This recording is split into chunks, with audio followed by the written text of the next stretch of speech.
Okay.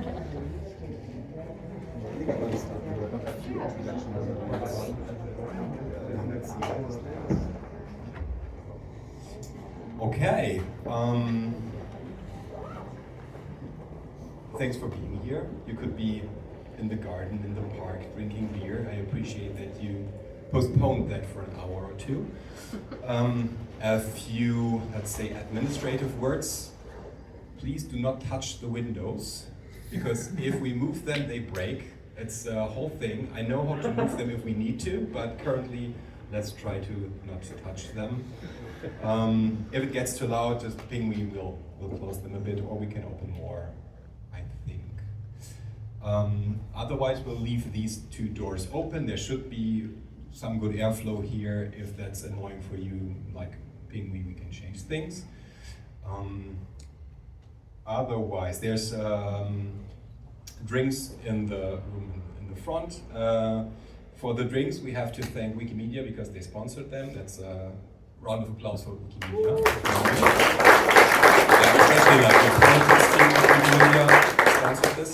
And of course, also thanks to Wikimedia for allowing us to rent this space because it was all very short term, and it's cool to have like a very professional space that everyone can have a kind of okay seat at. Ours are a bit better than yours, but that's yeah. But it is what it is. You see my improvised recording thingy there. We might, if it turns out okay, release like a recording of this thing, but it just sees the three of us, none of you. That's intentional and it won't change. We'll also try to like, when we go to the Q&A, to disable it, so no one, to stop it, so no one feels like they are being recorded if they don't want to. So it's just gonna be the panel thing that might end up recorded. You can check with the two of you. You're okay, I'm okay, so let's see what a smartphone can do these days. Otherwise, I'm your host today. Not used to being a host, so bear with me. I'll do my best, and you can yell at me later. I am Tante. I'm one of the founding members of the Otherwise network. We are a transdisciplinary think tank. Think tank is kind of a shitty word, but I don't have a better one. Of people who think about like the digital world, all things digital, internet, whatever. We have people like me who come more from like a technical background. We have people who come more like from a legal background, sociologists, media theorists, all kinds of different people. Like all kinds sounds like we're 100 people. We're not. We're very small, but we try to sometimes organize these events, not super regularly because we all have things to do. But whenever we can, we try to organize these things and have interesting people talk about some things digital related. It doesn't need to be super digital and talking about the newest app. That's not what we're about, but like the bigger questions, trying to get some input into also our brains. Like we're organizing these things because we want to hear interesting thoughts that we hadn't thought about before. So it's not like I'm just sitting here and just moderating these two and knowing what's gonna come because I'm really interested in what you're gonna throw my way. It's not here yet, but the event is for free, but since we paid out of pocket, like there's gonna be a donation box outside where you can throw in a few bucks if you think that this was worth your time or you wanna see more of these things.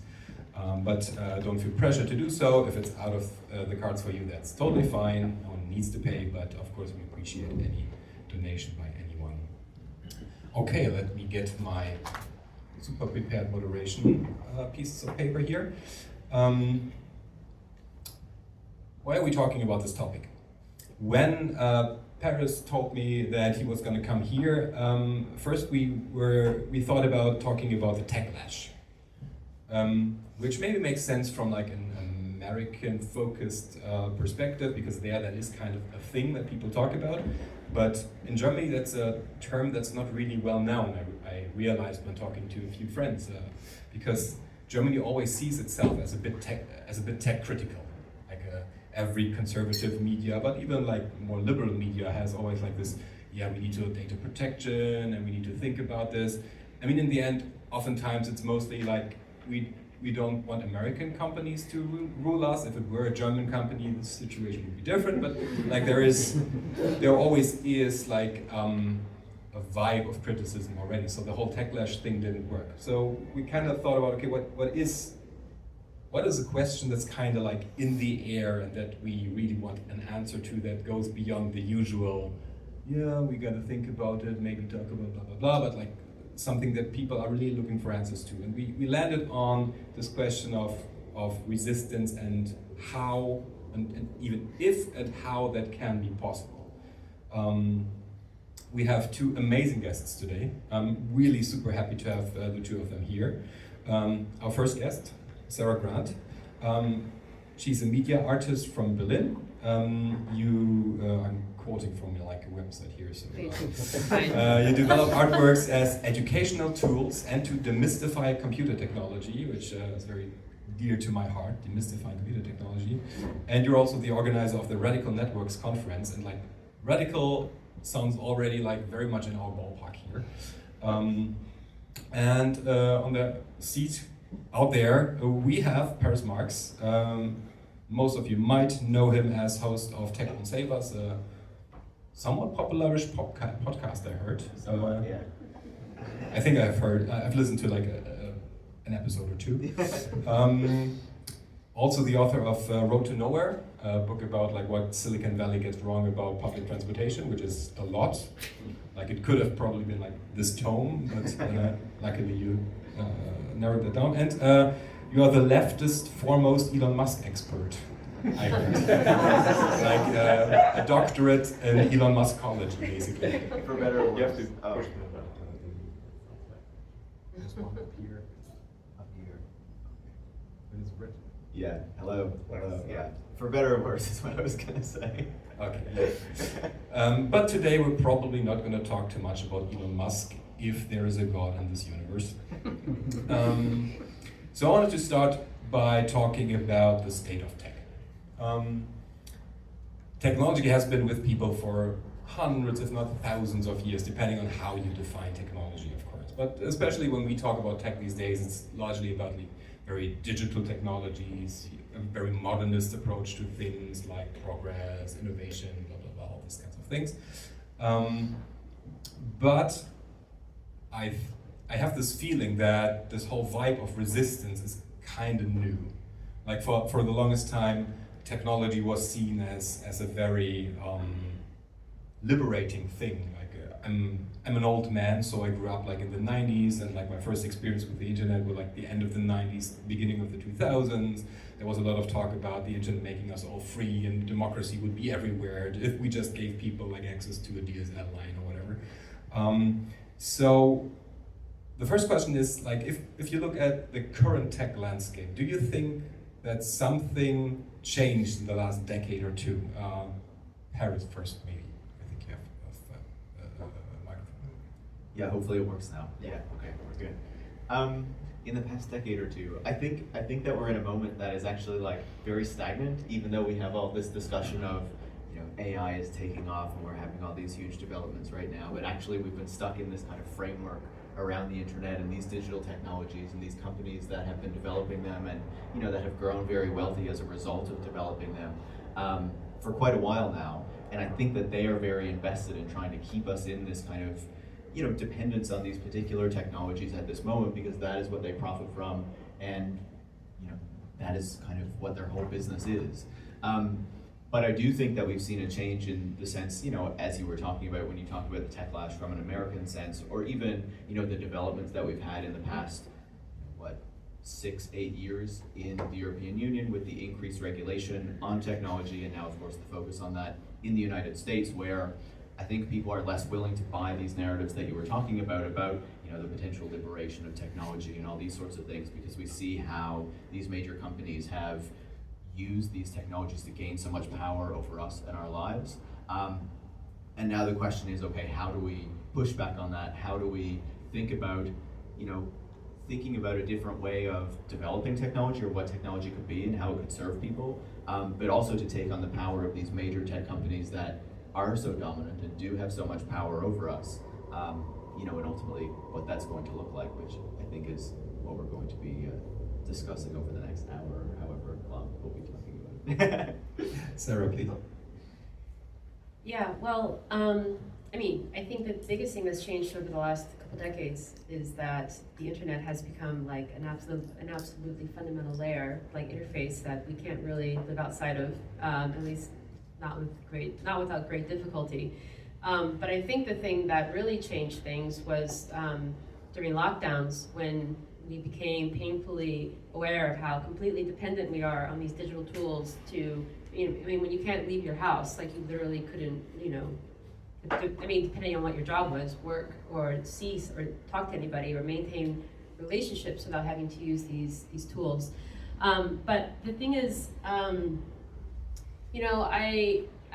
mean, certainly with the boom of personal computers and then with the internet and then, it just continues now with AI and, I mean, there's been a problem with like with a new media form coming up and sort of people feeling like, oh, like with like radio or with television or with video. I mean, when there was still public access TV, like you still could. I also grew up in like the 80s, 90s, so I remember life before the internet as well. I also remember this moment of like excitement and like utopia. I'm like, yeah, like everyone can self-publish, And I mean, I think whenever there is like a new technology, whatever that is, or a new media, or a new way to sort of get your face or your opinion out in the world, it is sort of like seized on by people that are doing like I mean, like the internet was a really weird place, for example. I mean, like video art, public access TV, like there's a lot of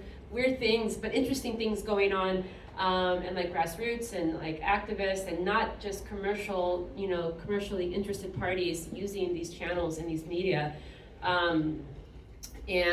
But inevitably what always seems to happen is that then people figure out how to make money with it and then everyone else gets pushed out. So yeah, I think that while, I mean, the thing that feels different to me about this time as opposed to before, at least for the times that I was actually like living on this earth and was experiencing life, is that now with AI, on top of like the internet as being this tool that is popping up everywhere, something that we're going to become dependent on, I think that's the biggest change. It's just maybe people just really feeling, I mean, even like normal people, because like I study this stuff, so of course I'm like aware of this happening, but people who aren't studying this stuff, who are just out there like living their lives, becoming really aware of how dependent we are on these technologies.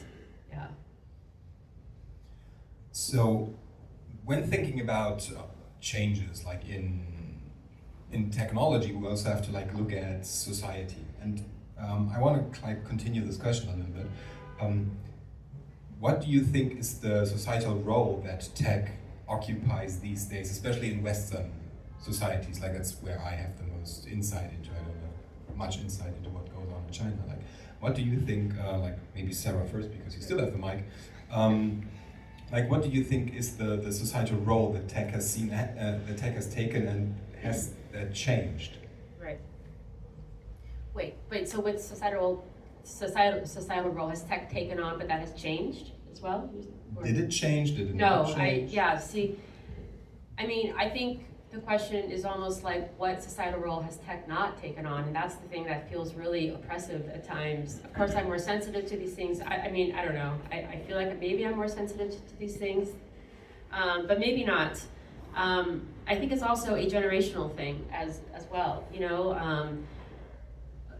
I mean, so I was still young enough to get onto MySpace and Friendster and social media and all that. So obviously tech took on a huge role in terms of like where relationships took place. Thank God, I'm so grateful I was not in high school during social media days, because that just seems like a total, I have 2 kids, they're 6 and 8, but I'm like dreading for them to go into school and have to like deal with like social media and just, bullying and whatever else. So yeah, I mean, what societal role has tech taken on? I mean, it's sort of like this, I think of it as this like, like dark matter that's sort of in all the layers everywhere. It's like, even if you can't see it, it's there. It's taking up space. It's everywhere. And I think that this is one of the most, I think this is one of the reasons why it's so important to talk about these things. And as is the topic of the session, you know, okay, yeah, not just talk about it and be aware of it, but what can you actually do? I mean, it is really overwhelming. And even for myself, in my practice, I've been thinking a lot about this question of, okay, we know we can talk about the issues, and it is important to talk about them, but indeed, like, what can we do when something is so pervasive? So anyway, the TLDRs, I think it takes on all the roles, you know, social, professional,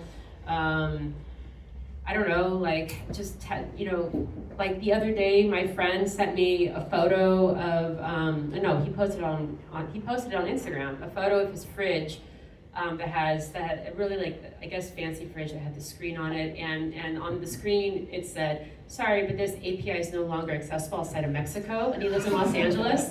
I mean, it's like, it's literally in your fridge. I mean, so, anyway, that's my take. I love walking by like the billboards where, you know, you just see like a Windows pop-up that like says nothing is working right now. But I was struck by the way that you asked the question by saying like, what role does tech play in our lives, and like how when we say tech today, it just means like digital technology and the internet, when, you know, our lives and our societies have been shaped by like technologies more generally. For a very, very long time. That's the reason why, you know, we have the types of societies that we do today, because of how we've developed technology over many centuries, and, you know, I guess longer than that if we really want to go back to like wheels and fire and all those sorts of things. But I you know, that's just a general observation, but I think if we are talking about technology, like Sarah, you were talking about how it is basically everything and everywhere today. And like, I was thinking about how, in part, that is, you know, because we want to use these technologies, because we find that we get some benefit from them, because, you know, there have been conveniences and benefits that have come to us as a result of the internet and all these digital technologies being rolled out. But part of the reason it is everything and everywhere is also because these companies have realized that they can benefit and profit and, you know, increase their power over us by ensuring that everything is digital and everything is connected to the internet, because that way they can collect more data on us, and that way, you know, everything that we do has to be mediated by some tech company and some, you know, digital device or some sensor or whatever. Like, why does our fridge need a screen in it, right? It makes no sense to me, but that is what they all want us to do, because there's a new, you know, kind of vector through which we communicate with these companies. And so, yeah, I think I would just say that I definitely agree. And I think the question of like, why is it like that, is also an important one. We're gonna get more light, look at this. The technologies are hearing us. I know, totally. Just show that they're there. Yes. But yeah, you know, I think that we can never forget that part of the reason that the internet is everywhere, and like, you know, that we need to interact with it and all these companies all the time, is because these companies want us to, and because we have some degree of choice in that, but we also like don't so much have choice all the time, when the expectation just becomes, oh, you need a smartphone to like do basic things in your life, or you need to have an internet connection to access these services that you need, and like the option to not do that is increasingly like not there. Like, maybe just following up on that, Germany is currently governed by a coalition of three parties, two kind of serious ones in the Ferengi, but our financial minister, who's known to like tell at least interesting stories, once, for example, said like, we don't need to do all the things that we know we need to do to save the climate, because AI is going to do it. So do you think that like the relationship of like the political class, of politics, to technology has changed in the last, like, say, 10 years? Because this feels like, of course, especially in Germany, it was always about the car industry, and everything was kind of organized around the needs and demands of the car industry. But like this literal tech will save us narrative feels like a bit new. Who's going first? I think it has changed, and I would almost be interested to hear how you feel it's evolved in Germany, because from North America, I might have a different perspective on that. You know, not being as, you know, knowledgeable about German politics as you would be. Like you. Yeah, I do know you have a coalition government though.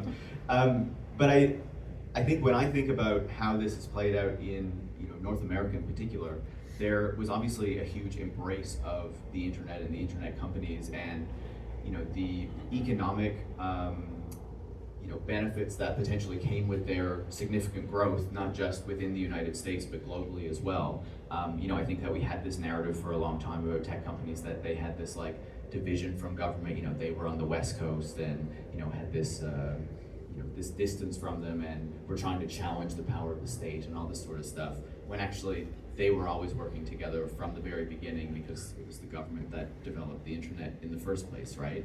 And it very much saw the benefit of privatizing that network and then having its companies ride that wave of privatization around the world and start controlling these markets. So the US government has always been there.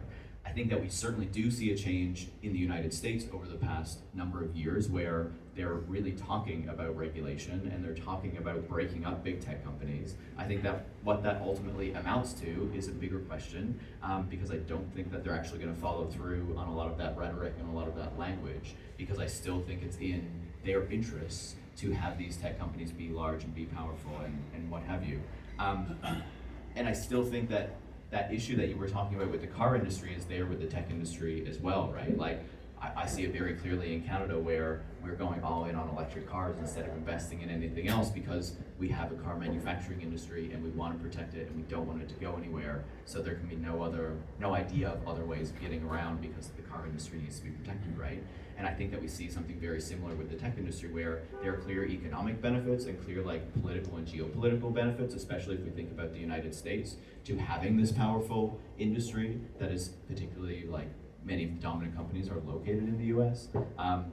And so that's why it can't ultimately be challenged and needs to be protected, especially as we have this broader narrative of the division or the competition with China and the West, or the United States in particular, but Europe as well, of course. The United States just sees Europe as its kind of ally in this fight, and it should follow along with whatever the US wants to do.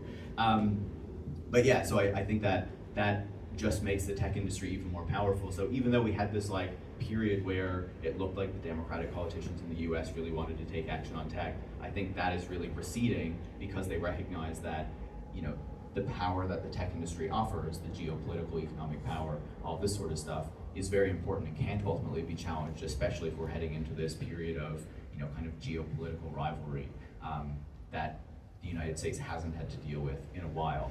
And I guess I won't comment so much on Europe. Maybe I'll leave that to you guys. Well, actually, even though I've been in Germany for 8 years, I'm so distracted by US politics. Joe, I mean, I'm sure you can understand, it's an absolute shit show, which I'm glad I can see from a distance, but still, yeah, I mean, I have so many things to say about this, actually. I'm trying to organize my thoughts, actually. I mean, first of all, again, I remember when even in the last decade, some of these congressional hearings, where they're interrogating these tech leaders, and you hear the way these people are talking about the internet. They don't. It's it really makes you think. I'm not a big conspiracy theorist. I mean, of course, I don't think at all that we see what really goes on behind closed doors. But it really feels like performance art. Are these people really that clueless about these technologies? The way you hear them talk about the internet, and the way that they spar with Mark Zuckerberg or whomever. I mean, my feeling is that, as with anything, you can follow the money, and given that there is so much money that these tech companies are have access to so much wealth, and they are brokering so much wealth and creating so much wealth. I feel like, I don't think it's a total lark that many of these politicians don't actually understand technology. It's a very convenient thing for them to, first of all, sort of offload responsibility off to, with what you were saying. But I also believe that at these layers of society, ones where politicians and entrepreneurs, CEOs and powerful money people mingle, even if they don't fully understand each other's industries, they all understand money, and they all understand that they can help each other make more money and indeed preserve power. in such ways that will preserve, making money. So, I kind of feel like when we see things happening on the world stage or national stage, whatever, where there's a politician or there's like government, wanting to challenge, tech companies, I feel like there's already been so many deals done in the back, not even like that far back, just, on the other, like in the backstage, where, I mean, it's not like these politicians are like completely disconnected from the fate of these tech companies and what happens to them. I mean, I feel like, I don't know. I mean, definitely what the public, what the constituency sees is different from how relationships are actually formed and maintained behind closed doors. It's like, it's like when you see Trump and Hillary Clinton like going after each other on stage, but then they're like at a party together. I mean, it's like, and their daughters are best friends. I mean, there's a lot of intertwined relationships there. So I guess what I'm trying to say is, I always take it with a grain of salt.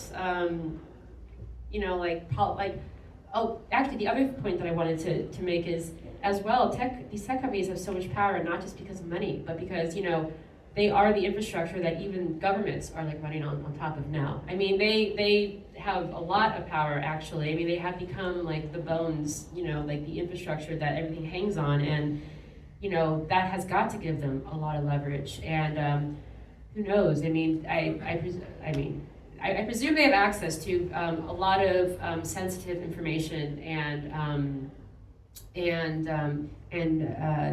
infrastructure, that obviously like militaries and governments and all that rely on. So yeah. So anyway, in conclusion, I feel like I take it with a grain of salt because when you see politicians challenging tech companies, because first of all, it benefits them socially as an image for their constituents to see them doing this.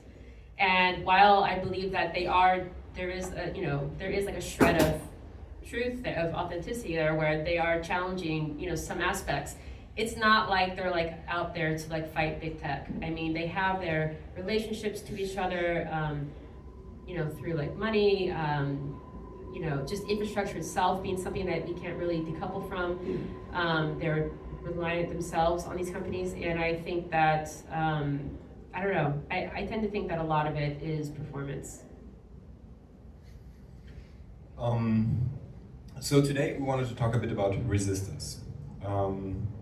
But as we all like kind of already talked about, like these days, especially digital technologies are so deeply ingrained in our everyday lives that it's really hard to meaningfully live without them. Like especially in Germany, if you have to file your taxes, it needs to be digital. You can't file them on paper. It's just not allowed anymore. I'm not going to say I'm taking devil's advocate here, but I've seen a lot of people arguing that, resistance really isn't possible, but reform maybe. Do we just need a different kind of tech? Sarah, what do you say to that kind of framing? Yeah, okay, so so this is something I think about a lot, because in my practice, like was mentioned, I ran this conference, Radical Networks. It actually concluded in 2020. I don't know, maybe it'll come back, but it basically ran from 2015 to 2020, and it was inviting people to, who were like activists or involved in like social justice work, or artists or ethical hackers, or people just working with network and radio technology that wasn't for a commercial end, to come and share their projects. Because I knew that there were a lot of people who were engaged in these practices as forms of resistance or activism, but we're disconnected from each other, and I thought maybe it'd be great if we were all in one room working or knowing each other. So just to say that, and since then, as well, my whole practice is based on learning. I mean, myself, like I have a background in fine art, but also as a programmer, and so I also write code and work with internet protocols and technologies.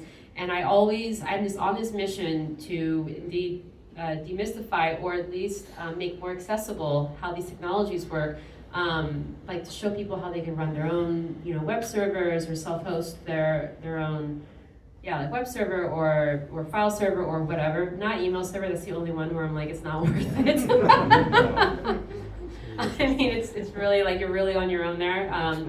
But anyway, so I've been working in this realm of resistance and I guess activism through education and making knowledge more accessible, inviting people who might normally feel comfortable sitting at these tables with engineers and or even like at like lots of open source projects, for example, also meanwhile, but they can be really and this has improved a lot over the last decade. But as a woman, I can say for myself, when I was first coming to some of these, it was very it wasn't very welcoming at times.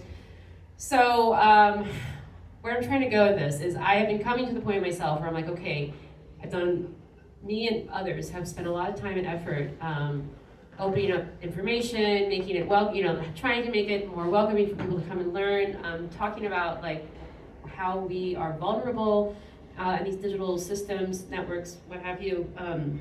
But it does definitely come to a point where it's like, okay, so now we're all freaked out. So what do we do now?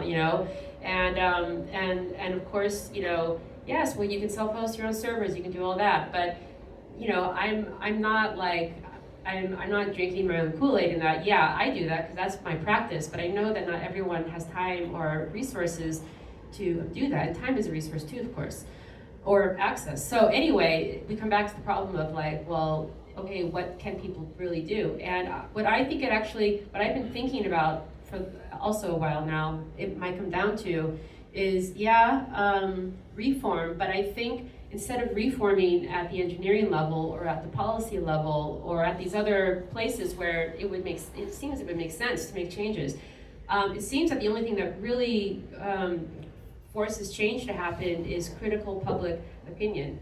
And or like when you have like a critical mass of people who like demand something to happen. I mean, that's so I also have a former career in advertising in San Francisco and New York City. I worked for ad agencies as developer, but obviously, I was still on those teams with all the strategy and creative directors and clients. And it always amazed me that, wow, it's like we can sell the most useless crap, but we cannot promote these really, but we can't convince people to want to use these alternatives, like I think the product that comes closest to being successfully, adopted or marketed and also looks nice, has a good interface is like Nextcloud, is a great alternative to Google Docs. But yeah, basically I have a whole talk I can give on this, so just to wrap it up, my feeling is that I would like to see change happen at the level of like marketing. I want to see somebody, or I want somebody to give me money, which you can also do, to start an ad agency whose sole purpose is to promote grassroots open source, alternative software, because I feel like there are a lot of really smart, caring people working in this space, but the problem is they don't have people getting paid advertising agency salaries to make a beautiful interface or to know how to market it, and I think it's a marketing problem. So, yeah. I feel like that also gets to the core of the problem, going back to what you said earlier, which is like, where's the money, right? Yeah. But I think it's a really good question, because I found myself recently, like even asking myself, I'm like, gee, I'm talking a lot about regulation lately, and like I don't even, necessarily believe in that as like a way to challenge the power of these companies necessarily. So I've had to like work backward to understand like how I got to that point. And I think it really came from recognizing where I think power is in trying to actually challenge these things and change these things. And that's not so much in, just hoping that the politicians are gonna do the right thing. That's not the way that's going to change anything. I think even in Europe, we see a lot of the regulations on tech are not so much, are like slightly focused on reining in some of these tech companies, in particular the American tech companies, to allow for European tech companies to try to like grow to compete with them along the same model that the US companies were developed with. So like to still collect all your data, to still do all this kind of stuff. France moving forward with allowing algorithmic surveillance and all this sort of stuff so it can help promote its own technologies and sell them abroad and whatnot. But on that point, I think that where I see the opportunity for resistance to these things is in, the growing unionization efforts, in the growing organizing around tech, all those sorts of things, to try to build a power to actually demand something else, to demand a different kind of technology, to demand governments actually do something about the platforms and the major tech companies and things like that, right? I think that working on alternative technologies and alternative platforms is always great, and open source projects are fantastic. But the problem then becomes, they, as you were saying with advertising, they don't have the resources to be as accessible to the public, to reach as many people, to do all the things that need to happen in order to reach a critical mass, in order to actually challenge these dominant tech companies that are making a ton of money with the business models that they have. And that requires two things, right? It requires, one, the resources to go in to developing those sorts of projects, which I think ultimately does need to come from the state, because they're the ones who have the resources. And then, on the other hand, to use the power that the state has in order to rein in those tech companies that currently exist. And so that is why I found myself so much talking about regulation and government recently, even though I'm not always hopeful about the path that they take. It's because I think that in order to challenge the power that exists in these major tech companies, you need movements and organizations and unions who are demanding the government do something in order to, one, promote a different kind of technology, but also to rein in the current kind of technological ecosystem that we have. And the only way that that's going to happen is with a power outside of government to demand it, and ultimately to challenge the power that these major tech companies have. And I'm not trying to suggest that that's an easy thing that is easy to do, but that is the primary path that I see of being able to actually challenge the system as it exists. I mean, of course, the people building the tech and working in tech companies have a lot of impact on, we saw a few years ago, back then in the good old days when Google workers fought against changing the search engine for China, and they got that project stopped internally, at least for a while. I think it's back on, running at full steam.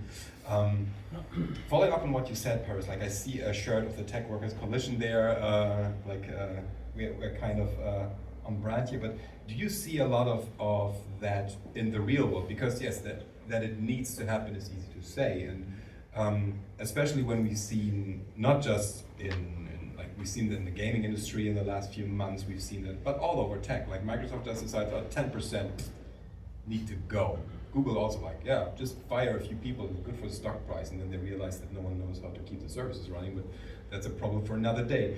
Do you really see that kind of organization taking hold these days, or is it more like a wish or something that we hope will happen in the next few months and years?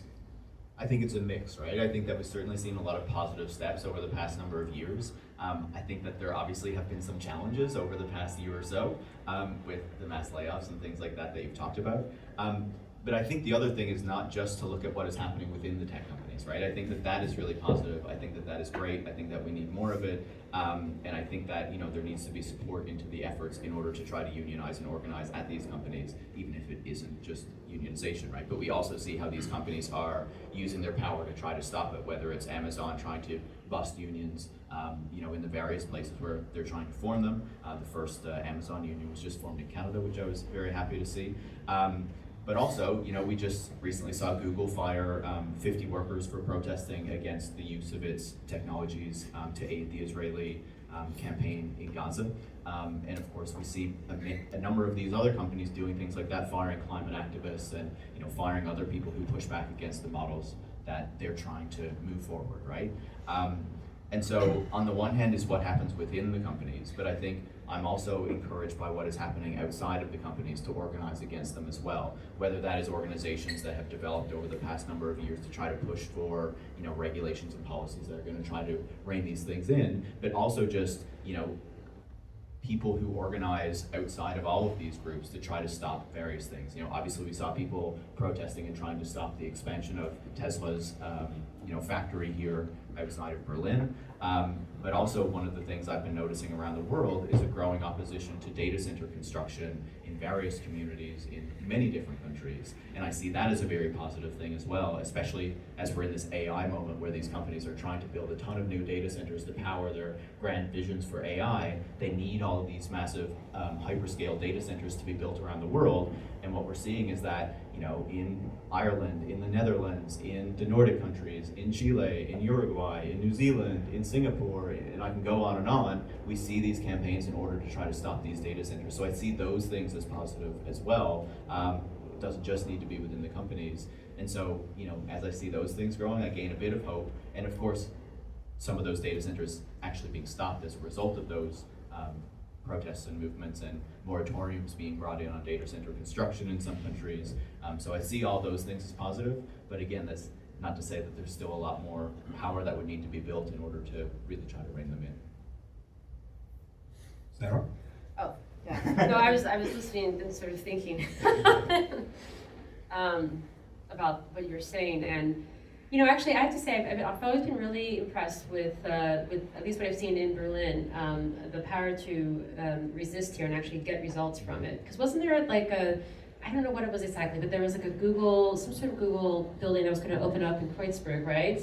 Like some years ago, and people really stopped that from happening. That was really impressive, because it was stopped, right? I believe it was. Yeah, it was stopped, and Google actually kind of handed over the contract to some more socially viable companies, but they just opened up their office somewhere else. And right. Well, I mean, keep Google out. Right. But but it's like that. I mean, like I've lived in San Francisco for a while. I lived in New York City, and I lived in those places at times when I saw them go through big periods of gentrification, and I just never saw anything like that there. So I was like, wow, it's nice this energy's here. But anyway, we're still working on Amazon's tower line. We need to get it. Yeah.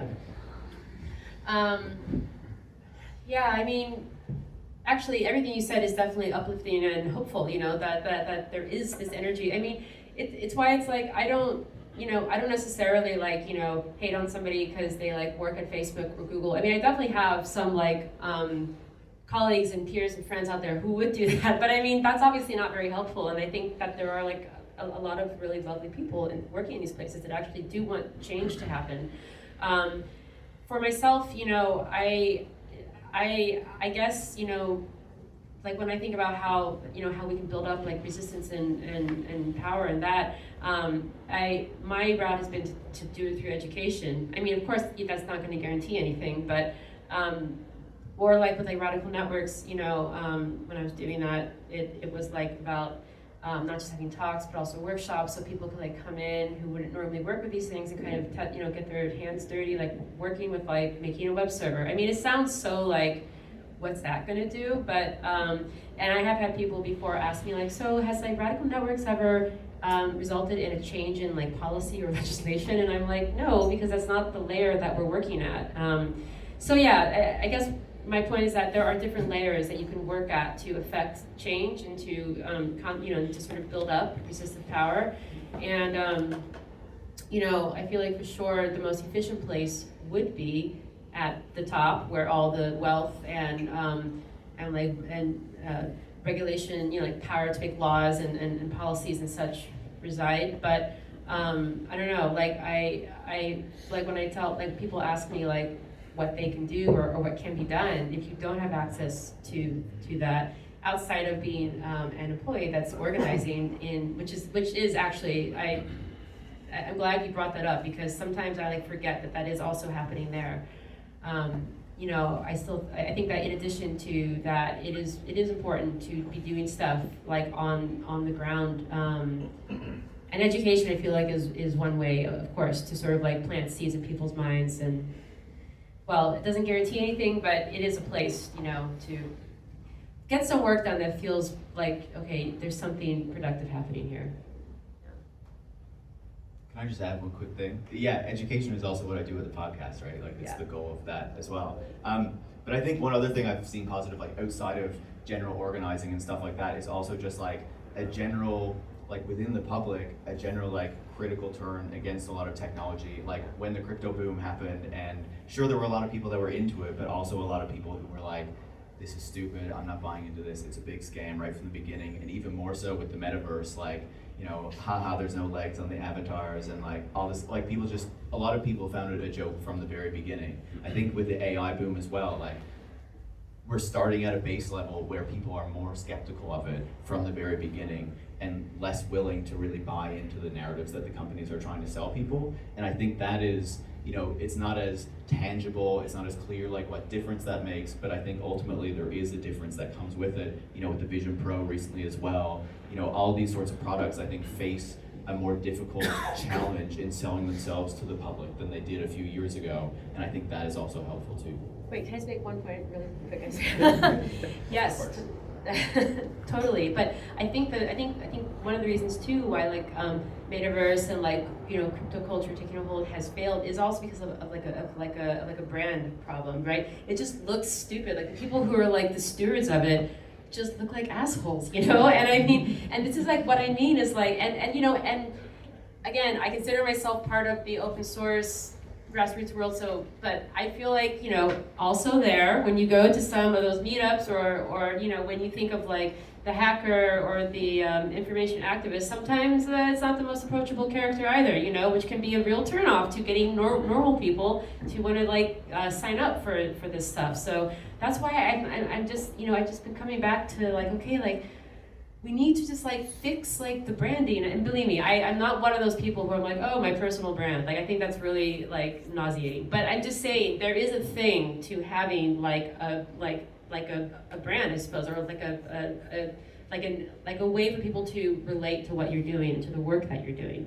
And as well, I remember when when the World Wide Web was like becoming like more like a public thing, a more public thing in the 90s. People totally made fun of .coms as well. I mean, it was a very similar vibe to what was happening with like crypto, and like, yeah, there were ridiculous things going on, and then it all fell apart. But then it came back, and that's what I think. I mean, I actually think that crypto blockchain stuff is here to stay, and I don't even think it has to be all bad. I'm not personally involved in anything, but and I was deeply a big hater of it. But I've just been starting to like realize like, I think this is here to stay, and I think, yes, like we're all laughing and like hating on like these like crypto bros, as we should be, but we should also like pay attention to what else is being developed in the meantime. So. Since my clock is taking the video, can someone give me a time real quick? 5 to 7. 5 minutes before. Okay. Okay. You already talked about like layers beforehand, and because everyone knows, I'm lazy, and I very much appreciate that you did all my work for me, but Sorry. Also I'm a very simple man, so let's just like frame these things as 3 main layers that we act on. We all live in like 3 layers in my simplified world. Like there's this individual layer, we all as individuals, that's like the layer that neoliberalism wants to tie us down to, like you can choose what to buy. I think we're just gonna skip over that because that's garbage. So let's move a step up to like the layer of communities. Like we all live in different communities, like different groups, our families, or expanded families, our friend groups, whatever we're in. And more of our communities run on these digital infrastructures. Like my friends live all over the planet, so I can't talk to them physically most of the time. And like I have a kid, I'm at home a lot, so it's harder to like be in contact with people and stay in contact with people. And as much as we can always say, yes, there's open source alternatives, you can run your own friend group on Matrix or whatever, but no one's gonna do that, except for very specific communities. How can those communities resist, especially when resistance kind of endangers the base of their existence? Like we can think of the recent Reddit protests, when Reddit changed their API because they saw the AI boom coming, and they say, we're gonna lock this down because we have human-created stuff that the training people need. It was a lot of protest because it made moderation for their moderators so much harder, because the API was locked, moderation got hard, so the moderators kind of locked down their subreddits, their communities, and it was like a power struggle. And for a while it looked very effective, until Reddit really just said, yeah, your community is dead if you don't follow us and reopen it and redo what we need you to do. So if our communities run on these things, is resistance actually possible? Harris, just a quick little question for you to answer. No pressure, yeah. You know, and now It's like Reddit, a minute, but then like fix it. Yeah, now all those Reddit posts are helping feed the Google AI overviews, right? Which we can see are just fantastic. Glue is a great thing to put on pizza, don't we know that? Yeah, that's my favorite topic actually. That and pineapple.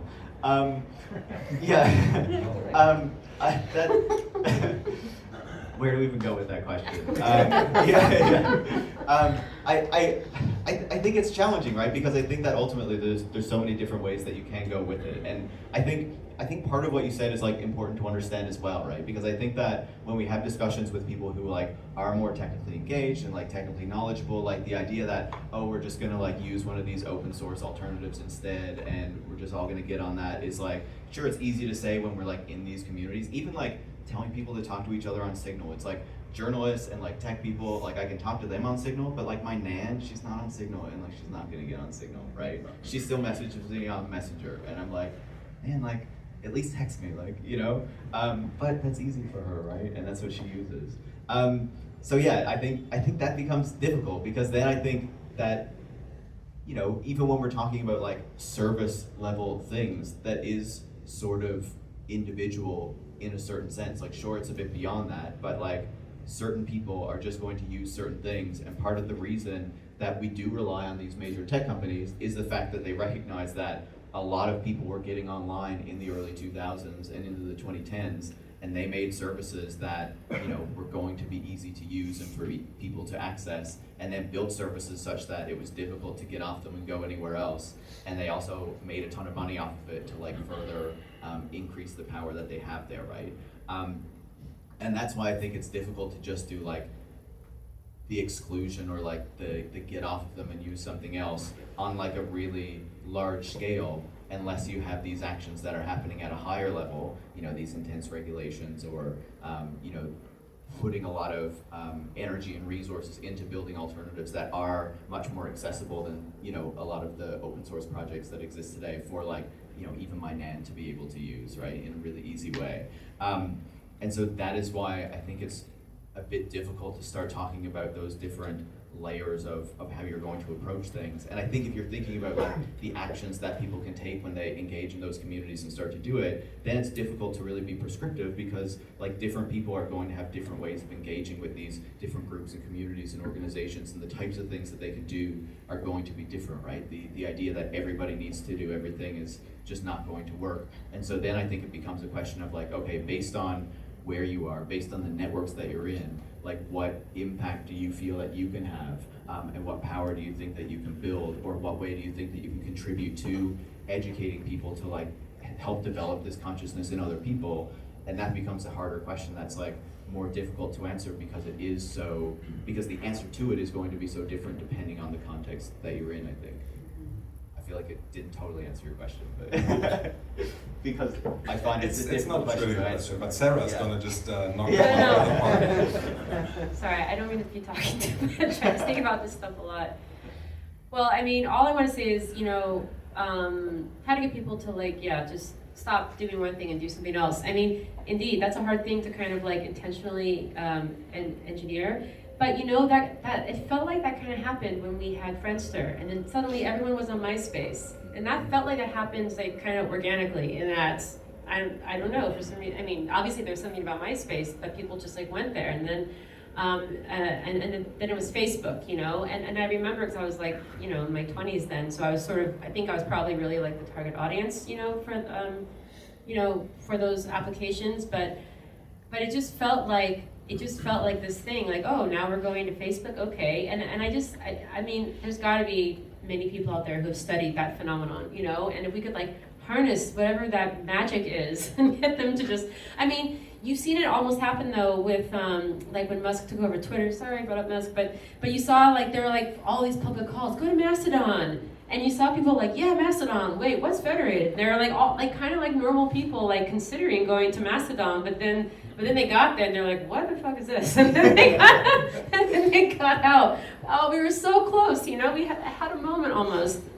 And the same thing happened with like Signal too. Like I remember what triggered there was a big signal thing. I think it had to do with something Trump said or did. I don't know. It's been such a traumatic 5 years. It kind of all blends together what triggered what. But I remember that there was like another Exodus moment when I had all these people saying like, hey, like people who would not expect to be on Signal, like, hey, are you on Signal? And I'm like, yes, but are you? Like, cool, But so again, like I think I don't know. I mean, I presume there are people out there studying like these phenomenons, like from a sociological point of view and psychological point of view. I feel like that's where I would like to see maybe myself as well, like become more knowledgeable, because it seems to me that that's sort of like the place to make like big change happen. Because at the end of the day, if you get like, half of the country's, 25-year-olds doing something, then it'll happen. Of course, it does still leave out other generations, like your nan or like my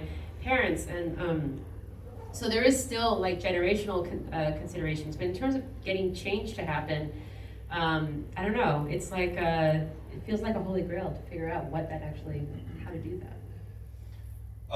Given like the time, let's just have one more question and then like open it up for the rest of the people. We talked about like the community level and how people can maybe shift certain parts of communities around or can connect in that space. Then there's also, of course, like the society level, and of course we like these big changes. Make the one law. That's like the European way for the last decade. Like we make this one magic law and it will fix everything. GDPR is going to fix everything. And the AI Act is going to fix everything.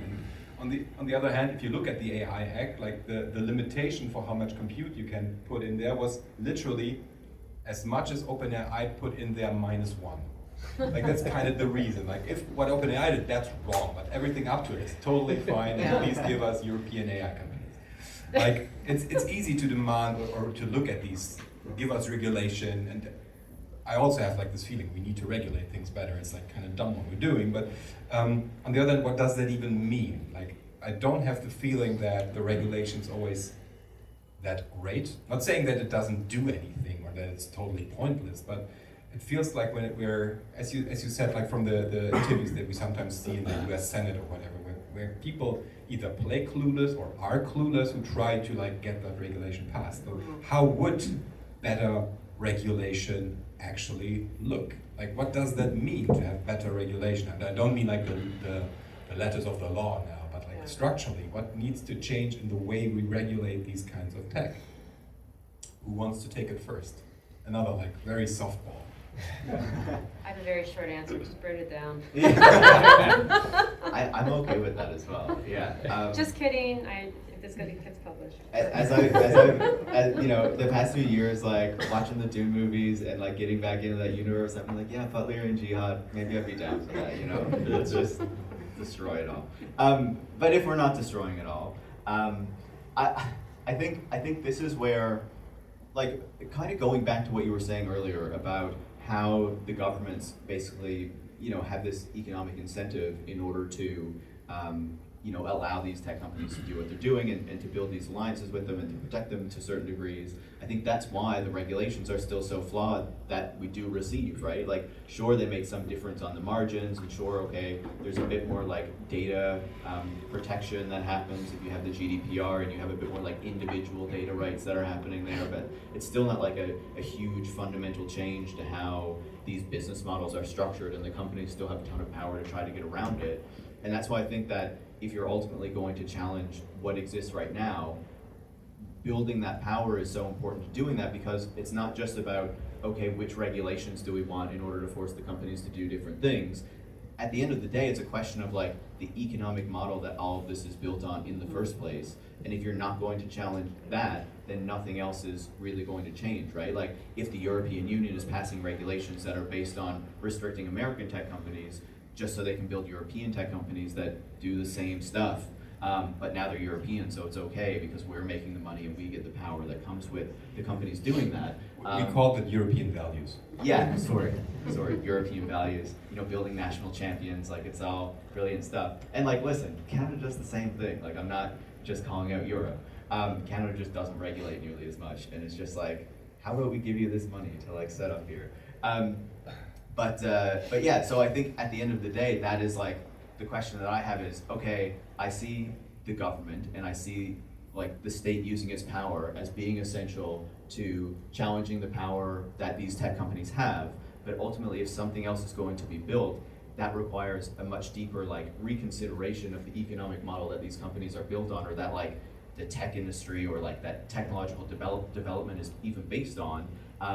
And that's not going to change just because like, you know, some government official or president or prime minister says, oh, you know what, I want to be more enlightened and like want technology that better serves the public good. Like, that's not just going to happen out of nowhere, and that's why it requires building the power to force them to do that, because you're ultimately giving up some of the advantages that, you know, countries are expected to pursue under the model that we have, where GDP needs to go up, the stock market needs to increase, like all these things are just built in there, and so that's what they're all trying to pursue at the end of the day. And so that is why reining in the companies and building something different at the end of the day, like that is what is required, and it's not just going to come out of nowhere. And so that's why building the power is necessary in order to force them to do that. And yeah, I guess now you know my political ideology. So. Which was super secret before. Yeah, yeah. Nobody knows. Yeah. Yeah, I mean, yeah, indeed, it's like when you have like the regulators who are either clueless, or if not clueless, probably like invested in these companies that they're regulated. I mean, or if they're not invested in the companies that they're regulated, they're invested in some other company that they want to regulate into the, you know, the position of power.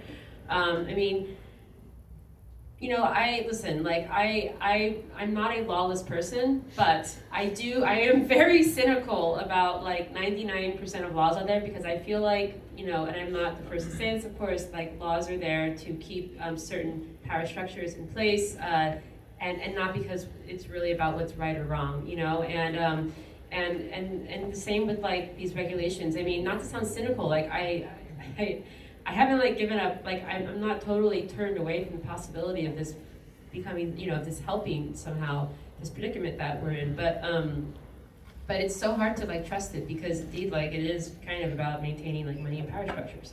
So that's why I mean, I'm telling you, I do sometimes have those like mornings where I'm like, I don't know what to do, just burn it down. But of course that's not very helpful.